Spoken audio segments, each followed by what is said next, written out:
Magandang gabi, Oriental Mindoro. Mula sa bulwagang pambalitaan ng Tamaraw Vision Network, ako po si Morena Lim at ito ang TVNet Weekend Report. Ikapito sa buwan ng Oktubre taong 2025. At sa ulo ng mga balita, LTO Regional Director pinabulaanan ng viral post laban sa kanya. 2026 annual budget ng pamahalaang panlalawigan sinimulan ng himayin ng SP. At Division School Partners ng DepEd Calapan City, kinilala at pinarangalan. Ibigay ang maximum satisfaction ng pamilya at sa negosyo dahil tuloy-tuloy pa rin ang high-quality service mula sa una at pinagkakatiwalaan sa fast internet connection plus cable TV sa buong Mindoro, ang Tamaraw Vision Network. Serving to the max, sa TVNet kami, una sa Mindoro, TVNet pa rin. For inquiries, magpunta na sa pinakamalapit na TVNet office sa inyong lugar.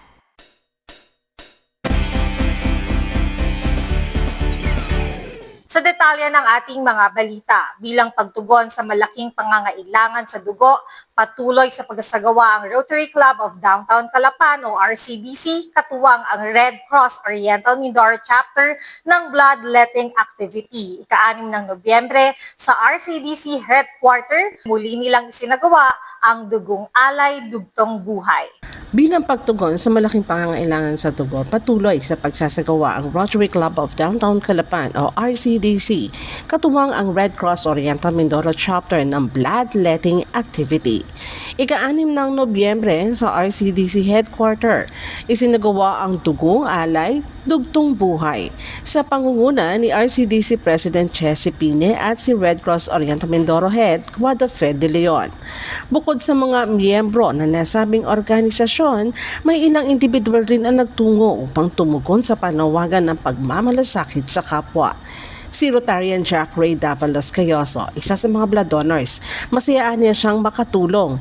Ang pagbibigay rin ng kanyang dugo ay pinaniniwalaan niyang nakabubuti rin sa kanyang kalusugan. Kung kaya't hinihikayat rin niya ang lahat na maging blood donor rin kung may kakayahan at pagkakataon. At ang reason ko lagi kung bakit lagi ako nagdo-donate is apart sa kailangan siya ng buong Oriental Mindoro or sino man nangangailangan ay kailangan din ho ng katawan ho na kahit paano makapag-release ng bad toxin na nabubuo din naman. Ganun man po ay ini-encourage po namin ang lahat na mag-donate hanggang sa makakaya. Na hindi naman ito non-profit naman po siya, wala kayong makukuha. At the same time din po ay nakakaganda din ito ng katawan at nakakapagpapayat din.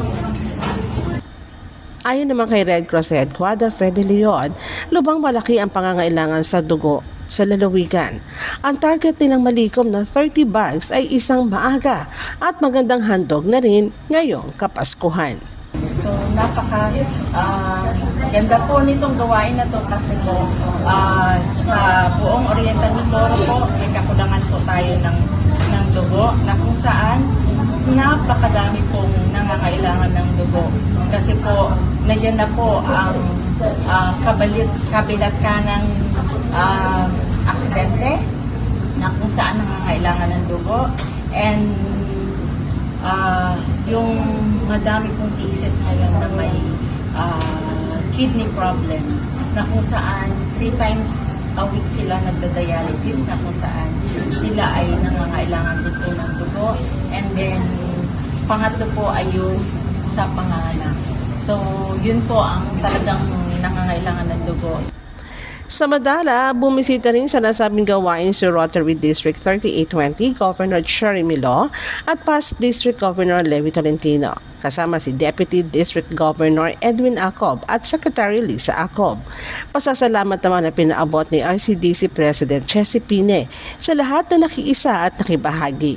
Patuloy rin ang kanilang panawagan sa lahat na tumugon sa mga ganitong gawain na isang patunay ng pagmamalasakit sa ating kapwa.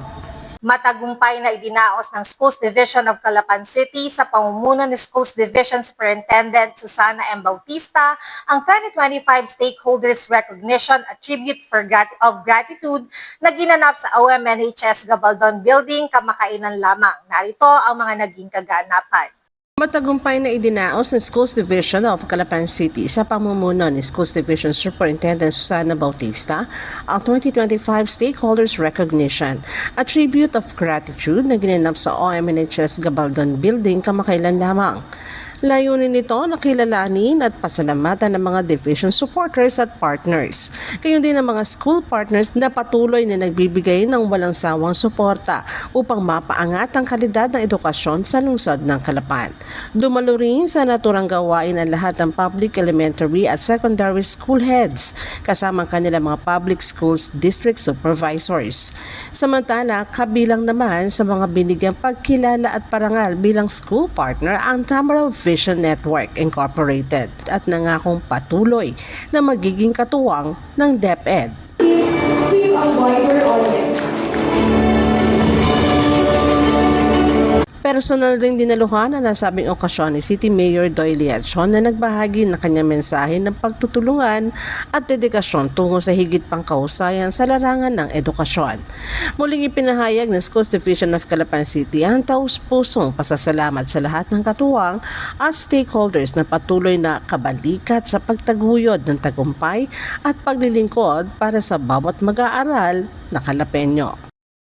Samantala, kasama ang 12 sangguniang panlalawigan sa capital in the South, pinangunahan ni Vice Governor Attorney C.A. Jojo Perez ang pagkilala at awarding para sa mga civil society o CSOS mula sa Segunda Distrito. Ang mga civil society organizations, asosasyon at kooperatiba ay nagsisilbing haligi ng participatory development kung saan ang mamamayan ay hindi lamang tumatanggap ng serbisyo, kundi aktibong nakikilahok sa paghubog ng isang maunlad, makatao at makatarungang lipunan. Kasama ang 12 sangguniang panlalawigan sa capital in the South, pinangunahan ni Vice Governor Attorney C.A. Jojo Perez ang pagkilala at awarding para sa mga civil society organization o CSOs mula sa Segunda Distrito. Sa nakaraang pagdiriwang ng Kaomhan, palugod na natulungan ng SP ang mahigit sa 80 CSOs mula sa Una at Segunda Distrito upang maging SP accredited na mga samahan at kooperatibang tumutulong at kumakatawan sa sektor ng mga manggagawa sa agriculture at fisheries, kabilang na ang farmers, fisher folks, hog raisers, seed producers, transportasyon, ugnayan sa mga IPs, kababaihan, kabataan, OFWs, senior citizens, private school, mga empleyado, retirees, vendors, consumers, disadvantaged communities, at communication groups. Kinikilala ng sangguniang panlalawigan ang naturang mga grupo na katuwang sa pagpapaunlad ng kabuhayan ng mga mamamayan. Pinapalakas nila ang kakayahan ng mga kasapi sa pamamagitan ng pagsasanay sa pamumuno, pagnenegosyo at wasong pamamahala ng pananalapi. Larawan rin ang mga grupo ng diwa ng bayanihan at katuwang rin sa pagsusulong ng lokal na ekonomiya.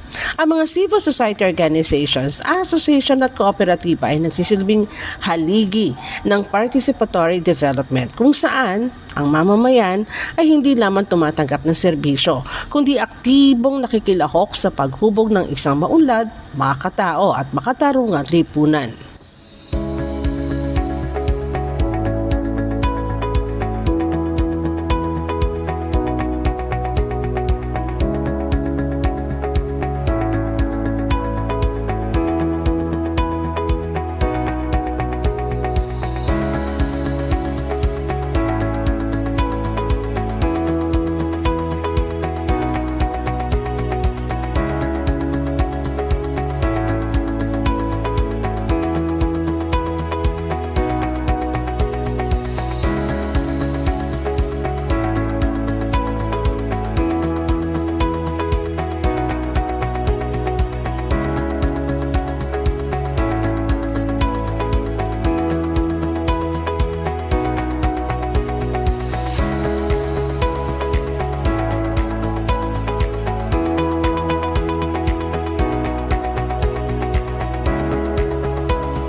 Matagumpay na nagtapos ang DWCC Graduate School Research Colloquium Year 3 na nagsisilbing panibagong tagumpay sa pagpapaunlad ng kahusayan sa pananaliksik at pakikipagtulungan sa larangan ng akademya.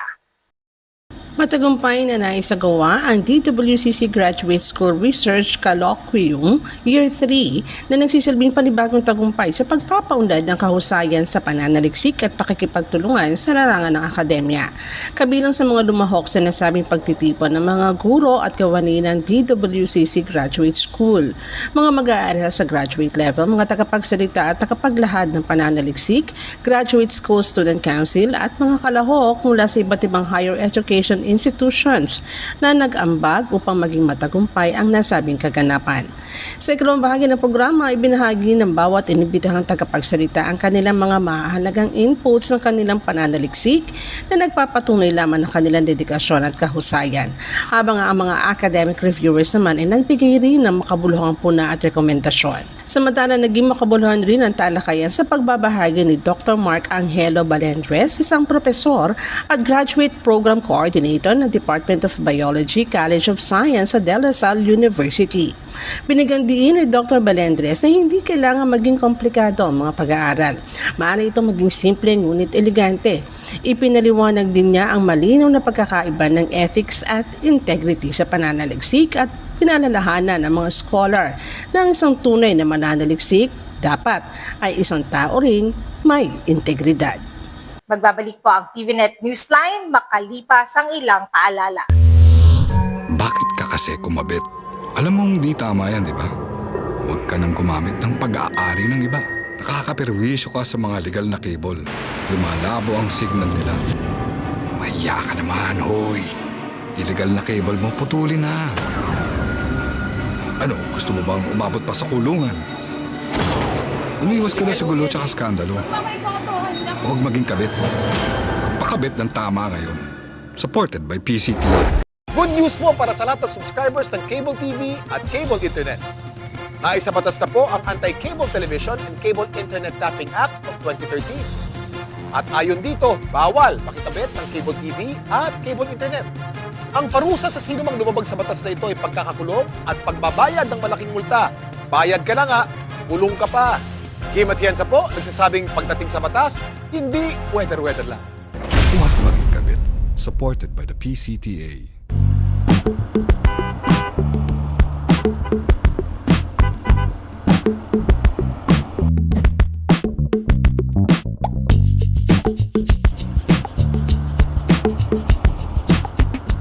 Ibigay ang maximum satisfaction ng pamilya at sa negosyo dahil tuloy-tuloy pa rin ang high-quality service mula sa una at pinagkakatiwalaan sa fast internet connection plus cable TV sa buong Mindoro, ang Tamaraw Vision Network. Serving to the max, sa TVNet kami. Una sa Mindoro, TVNet pa rin. For inquiries, magpunta na sa pinakamalapit na TVNet office sa inyong lugar.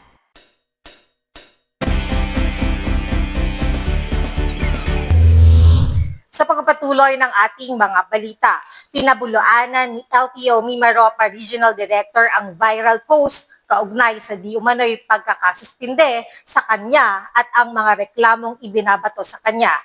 Ayon sa opisyal, hanggang sa mga oras ng panayam sa kanya ay wala pa siyang natatanggap na official order mula sa kalihim ng Department of Transportation. Sa isang eksklusibong panayam, nakarang ika-4 ng Nobyembre, naglabas na ng kanyang pahayag si LTO Mimaropa Regional Director Attorney Esteban Baltasar kaugnay sa nag-viral post sa social media sa di umano'y pagkakasibak sa kanyang pwesto. Paliwanag ni RD Baltasar, hanggang sa mga oras ng panayam sa kanya ay wala pa siyang natatanggap na official order mula sa kalihim ng Department of Transportation. Ayon pa rin kay RD Baltasar, lumiham na rin siya kay DOTR Secretary upang bigyan linaw ang mga pangyayari. The subject of this memorandum is about my official statement and announcement from the Mimaropa Regional Office. Contrary to reports posted on social media, this is to inform you that the undersigned Attorney Esteban Imbalsar Jr., CISO-5 Regional Director of LTO Mimaropa Region by plantilla position and by designation has not been officially suspended as wrongly and falsely reported in social media.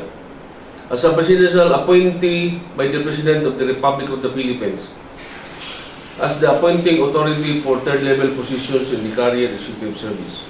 This is to inform you further that no official order in writing is issued to me by the President of the Philippines or the Secretary of the Department of Transportation in the exercise of the disciplining jurisdiction over presidential appointees like me.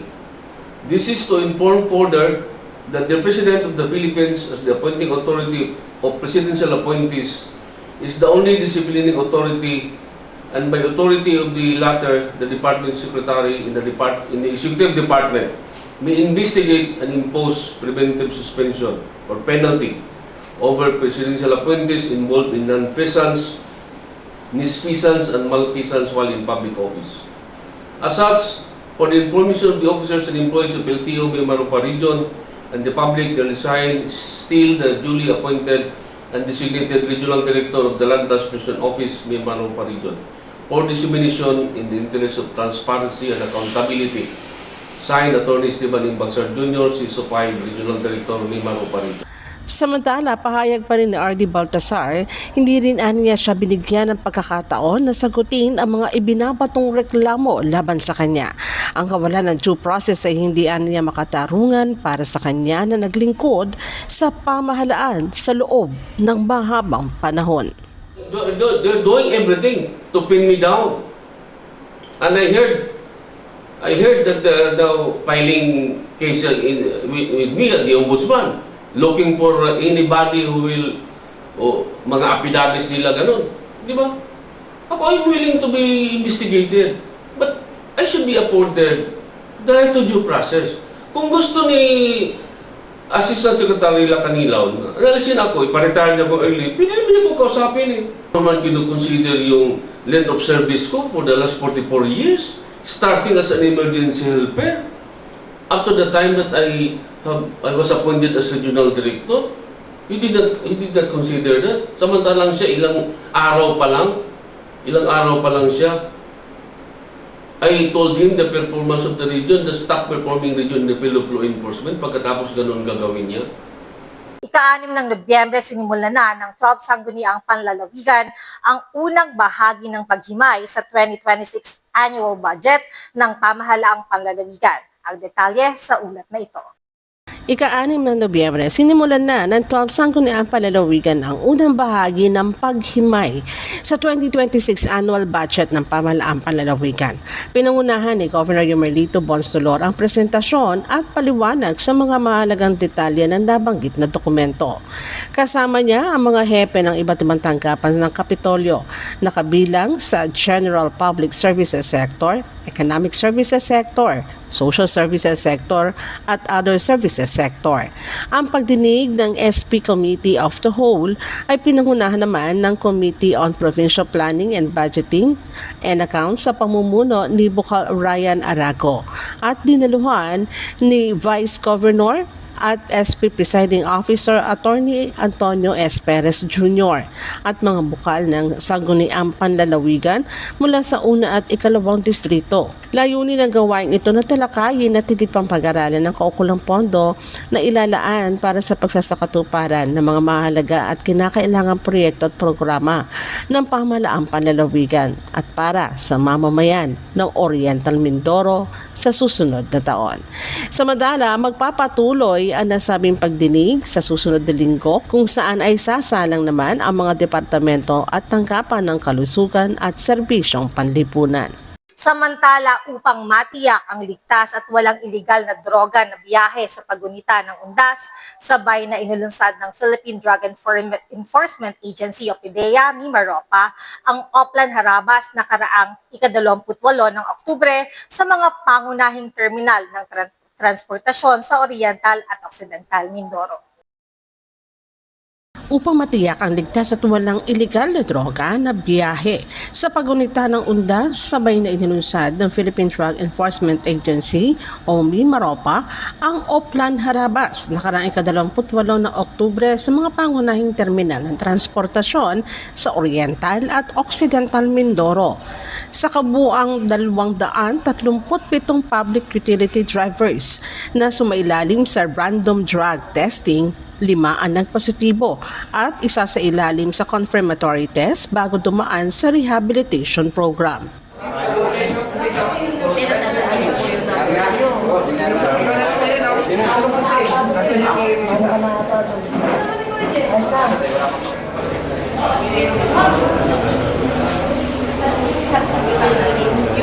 Nagpahayag ng pasasalamat ang PIDEA sa mga katuwang nitong ahensya at sa buong transport community sa patuloy na pagsuporta sa kampanya para sa mga kalsadang ligtas at walang droga.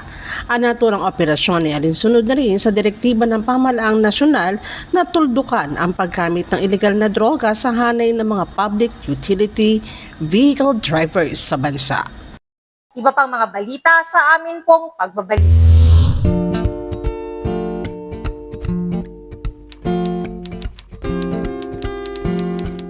Inday, pakiligpit nga itong mga kinalat ng mga bata. Noon, gusto ko makapag-aral. Pero walang oras dahil full-time ang trabaho ko. Pero ngayon, dahil sa online classes ng Solar Learning at DepEd Alternative Learning System, natupad na ang pangarap kong makapag-aral. Good day, ka-learners! Welcome to another episode. Hindi ko na kailangan pumasok sa eskwelahan. Nakakapag-aral ako sa oras na gusto ko. Anytime! Nagkaroon ako ng second chance sa pag-aaral. At dahil recognized ito ng DepEd, sigurado ako sa diploma. This lesson, You should be able to. you learned about the persons. Sa wakas, matatapos ko na ang high school ko. Ay, salamat din nga pala kay ate. Ina-sponsor niya ako na ma-enroll sa Solar Learning.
Ibigay ang maximum satisfaction ng pamilya at sa negosyo dahil tuloy-tuloy pa rin ang high-quality service mula sa una at pinagkakatiwalaan sa fast internet connection plus cable TV sa buong Mindoro, ang Tamaraw Vision Network.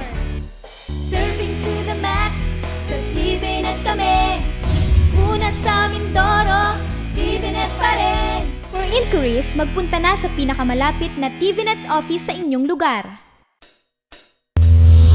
Unite for Good. Ito ang tema sa taong ito ng mga Rotarians na nagsisilbing gabay ng mga bagong opisyales ng Rotary Club of Downtown Calapan sa katatapos lamang na 44th induction and turnover ceremonies ika-28 ng Oktubre na ginanap sa Balay Mindoro sa lungsod ng Calapan. Unite for Good. Ito ang tema sa taong ito ng mga Rotarians na nagsisilbing gabay sa mga bagong opisyales ng Rotary Club of Downtown Calapan sa katatapos lamang na 44th induction and turnover ceremonies ika-28 ng Oktubre na ginanap sa Balay Mindoro sa lungsod ng Calapan. Formal nang ipinasa ni President Ronald Panaligan ang bell and gavel ng RCDC kay incoming President Chessy Pine bilang bagong leader ng organisasyon. As the outgoing President of our club, Rotary Club of Downtown Calapan, I do hereby turn over this gavel to you as a symbol of authority. Please will in unflinchingly but righteously, with courage and but with humility, with determination but with compassion and understanding, as you accept this gavel and the authority that goes with it. May God bless you and help you in all your all undertakings. Congratulations, Bess. As the hard-working president, I hereby accept this gavel as the symbol of my authority for Rotary year 2025-2026 with the theme Unite for Good. With the Rotary ideals of service, I express the object of Rotary and the four-way test as my guide, and with the blessings of Almighty, it is my covenant to wield this gavel, and finally, with determination, but with compassion and understanding, so be it.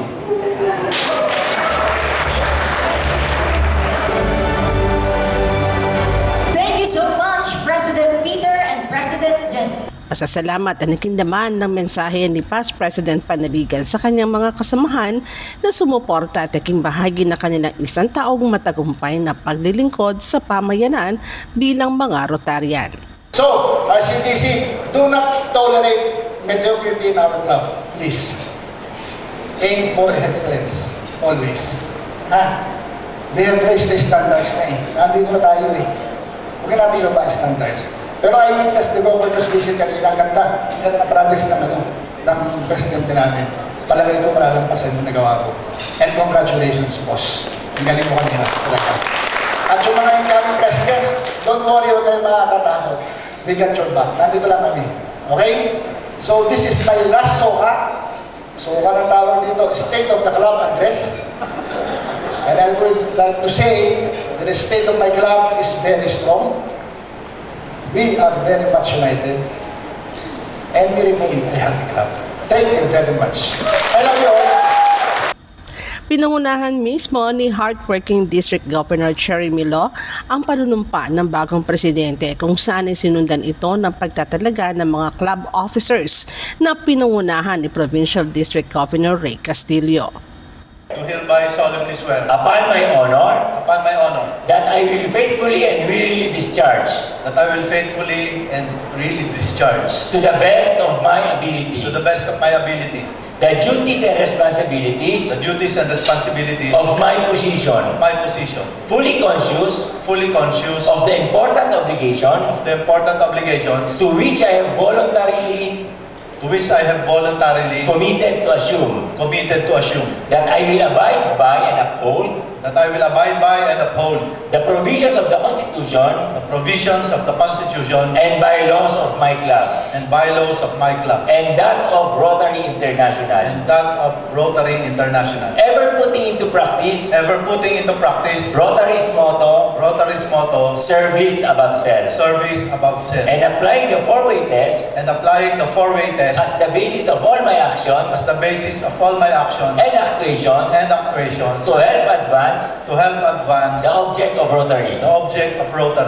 And that I will promote this year's presidential message, Unite for Good. All these I pledge and promise to do and observe to the best of my ability. Without any mental reservation. Or purpose of evasion. So help me God. Congratulations. Rotarian-select, please raise your right hand and repeat after me. I state your name. Having been duly admitted as member of the Rotary Club of Downtown Calapan, RI District 3820, do hereby solemnly swear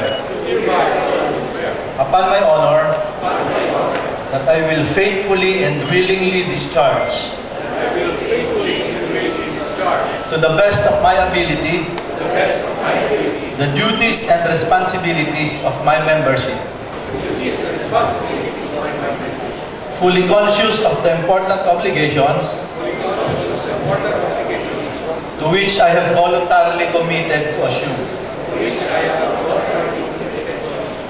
That I will abide by and uphold the provisions of the Constitution and bylaws of my club, and help advance the object of Rotary. All these, I pledge and promise to do and observe to the best of my ability without any mental reservation or purpose of evasion. So help me God. Once again, ladies and gentlemen, Bukod sa induction of new officers, kaalinsabay nito ang signing of Sisterhood Club Agreement at ang panunumpa rin ng mga bagong miyembro ng grupo. Ayon kay President Jesse Pine, inaasahan niya ang patuloy na pagkakaisa, malasakit sa komunidad at ang higit na paglilingkod ng mga miyembro ng RCDC sa mga nakalinya ng mga programa at proyekto ng Rotary Club of Downtown Calapan. Not just as your newly inducted president, but as a grateful steward of the trust, energy, and vision we've cultivated together. This presidency is not a solo flight. It is a relay of purpose, a dance of collaboration, and a tapestry of time, talent, treasure, and tolerance. These encompass the points of our hardworking ethos. I accept it knowing that leadership in RCDC is not about titles. It is about touch points. It is about being present in the pulse of our communities, responsive to their needs, and creative in our solutions. Together, we will continue to build bridges between barangays and breakthroughs, between tradition and transformation. We will design systems that are not only inclusive, but intuitive. We will make space for the weird, the wonderful, and the wildly effective. Let this Rotary year be remembered not just for what we will accomplish, but for how we make people feel seen, heard, and inspired. Tuloy-tuloy ang pagtulong sa kapwa, lalo na sa mga higit na nangangailangan, The Rotary Way. Ika-29 ng Oktubre, isinagawa ang 73rd induction and handover ceremonies ng Rotary Club of Calapan sa Balay, Mindoro, Lungsod ng Calapan. Balikan natin ang mga naging kaganapan. Tuloy-tuloy ang pagtulong sa kapwa, lalo na sa mga higit na nangangailangan, The Rotary Way. Ika-29 ng Oktubre, isinagawa ang 73rd induction and handover ceremonies ng Rotary Club of Calapan. Pasasalamat na naging laman ang mensahe ni outgoing Hansel de Guzman, lalo na sa kanyang mga kapwa Rotarians sa sumuporta at naging bahagi ng isang matagumpay na taon para sa RCC. Nanumpa naman kay District Governor Jeremy Lo ang bagong presidente at opisyal nang ipinasa ang bell and gavel ng RCC kay incoming President Leovi Bawasanta. President Leovi Bawasanta, sinasali ko na sa iyo ang kapangyarihan at responsibilidad ng pagiging presidente ng Rotary Club of Calapan. Tinatanggap mo ka? Tinatanggap ko. Congratulations. Ito na ang bell and gavel.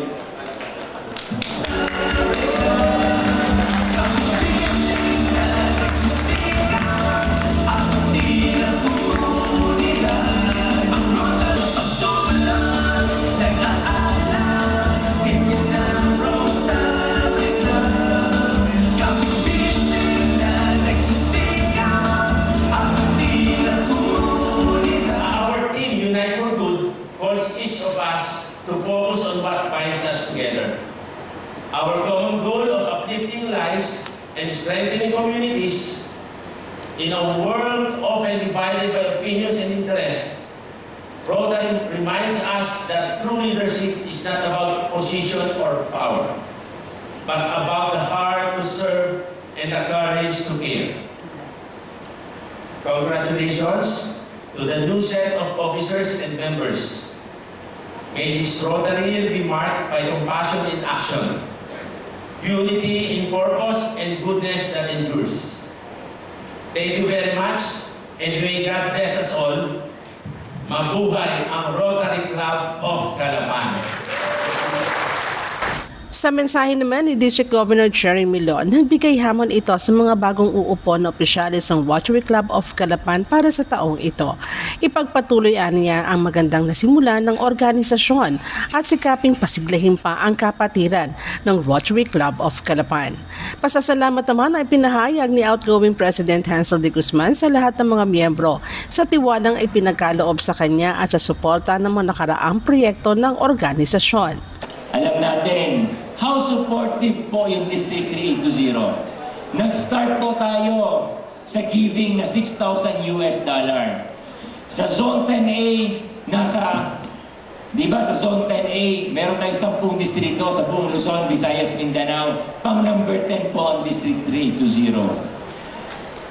Within 25 days, in less than 45 days, ang giving po na meron na binigay ang District 3820, meron tayong giving na $320,000.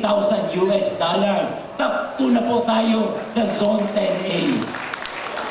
Doon po natin nakita gaano po ka-supportive ang District 3820. Napakabilis from 6,000 up to pinakalas tayo. Ngayon, top 2 kaagad tayo. Naging $320,000 in less than 45 days. Sabi ko, ang bilis, di ba? Ngayon po, bago po ang TRF night natin, we're looking at $500 for District 3820. Kaya, let us enjoy this wonderful evening together, celebrating fellowship, service, and the true spirit of Rotary. Thank you once again for your unwavering support since the beginning of our Rotary Year. Congratulations, Rotary Club of Calapan, and our hardworking President, Yogi Bawasanta. Thank you, maraming salamat, and Diyos mabalos po. As I bring this to a close, I thank God for granting me wisdom, strength, and perseverance throughout my term. His guidance has been my anchor and my source of hope in every circumstance. I'm also deeply grateful, of course, to my family, whose love, patience, and unwavering support have sustained me through both trials and triumphs. To my wife, children, and loved ones, your faith in me has been my greatest encouragement. I would also like to express my deepest gratitude to all the club officers and every member of the Rotary Club of Calapan for your support, your wisdom, and of course, your friendship. Thank you for believing in our vision and for standing by me through the ups and downs of this journey. To our partners, sponsors, and families, your encouragement and backing have been invaluable. Special thanks as well to the leaders who came before me, to our past presidents, for laying the groundwork and showing me what it means to lead with humility and conviction. And to the incoming president, I offer my full support and of course confidence. Our club in an excellent good hands. Samantala, kasabay rin ng induction of officers ng RCC ang pagpapakilala ng mga bagong miyembro ng Rotary Club of Calapan na magiging kaagapay nila sa pagsasagawa ng mga makabuluhan at kapaki-pakinabang na mga proyekto at programa. Sa gabay na rin ng Service Above Self, iikot ang pagkilos, proyekto at programa ng RCC sa 6 na tinukoy na area of focus: ang peace and conflict resolution, prevention, disease prevention and treatment, water and sanitation, basic education, economic and community development, at maternal and child health.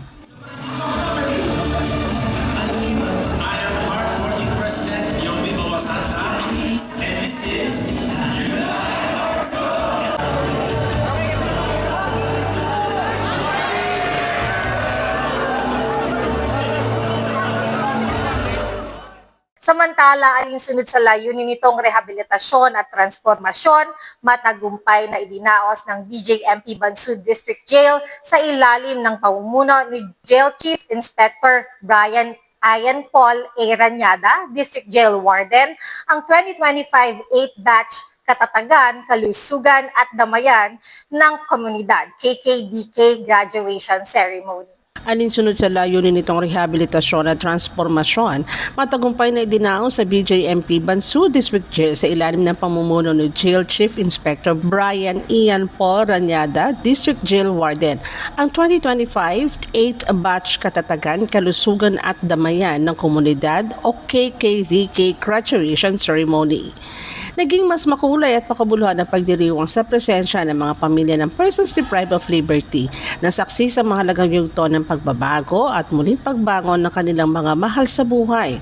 Ang KKDK program ay isa sa mga pangunahing programang pangreformasyon ng BJMP ay dinisenyo upang tulungan ng mga PDL, lalo na yung may mga kasong may kaugnayan sa droga na paunlarin ang kanilang katatagang silohikal, itaguyod ang kalusugang pisikal at palakasin ang malasakit sa kapwa at komunidad.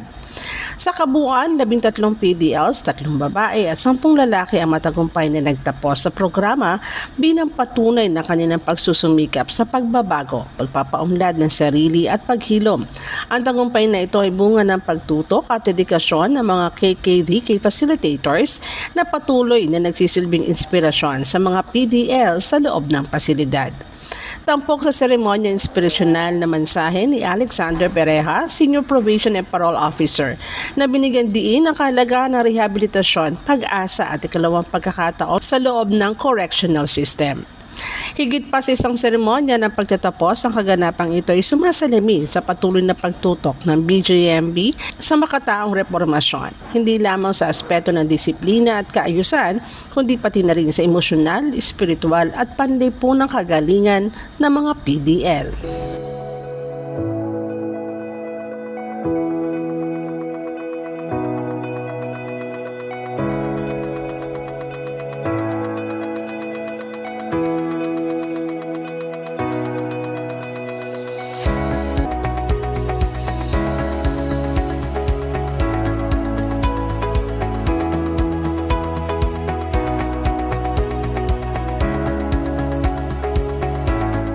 Maaari nyo rin po kaming mapanood sa YouTube. I-type lamang ang TVNet Newsline. Bisitahin at ilike din ang aming Facebook page, Newsline Channel 10. At yan po ang kabuuan ng mga balitang nakalap ng Newsline staff and crew sa mga nakalipas na araw. Para po sa inyong comments o suggestions, mga balita at informasyon na nais ninyong iparating sa aming programa, tumawag po lamang sa 043-288-4240. Ito po ang TVNet Newsline, katotohanan at serbisyo, hatid sa mga Mindoreño. Ako po si Morena Lim, maraming salamat sa inyong pagsubaybay.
Natalakay natin sa mga naunang bahagi ng video ang iba't ibang usaping nakapalibot sa West Philippine Sea at nabigyang diin din natin kung bakit tayo ang may karapatan sa mga likas yaman nito.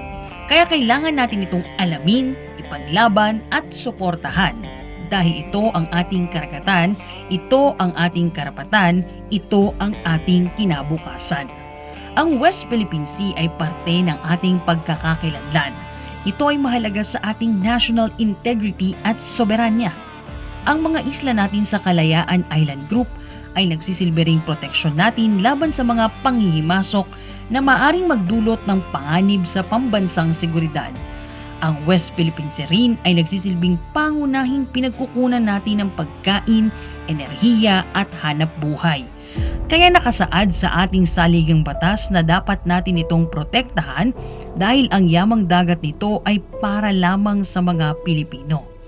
Maaari tayong gumawa ng mga hakbang katulad ng pagpapalaganap na hindi wasto ang historical claims ng China at walang basihan ang iginigiit nitong 9-dash line. Kumilos tayo sa panuntunan ng ating batas at pag-aralan ang saklaw ng ating karapatan. Hindi lamang ito karagatan na estratehikong daluyan ng pandaigdigang kalakalan. Ito ay kabuhayan ng maraming Pilipinong mangingisda at isa sa mga haligi ng maunlad na ekonomiya. Maging mulat tayong mamamayan, magsikap, gisingin ang natutulog na kaisipan, magkapit-bisig sa pagsasanggalan ng ating karapatan. Huwag tayong magkibit-balikat at huwag tayong patitinag sa anumang nais humadlang sa kaunlaran ng ating kinabukasan. Palaganap ang katotohanan, isulong ang mapayapang rehiyon, at magtulungan upang tiyakin ang ating kasarinlan para sa ikabubuti ng ating sambayanan.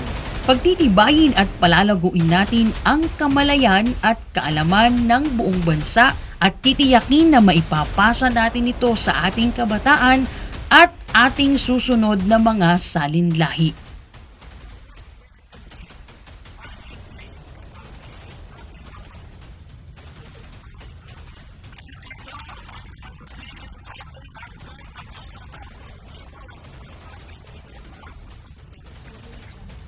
Ating karagatan, ating karapatan, ating kinabukasan. Our seas, our rights, our future.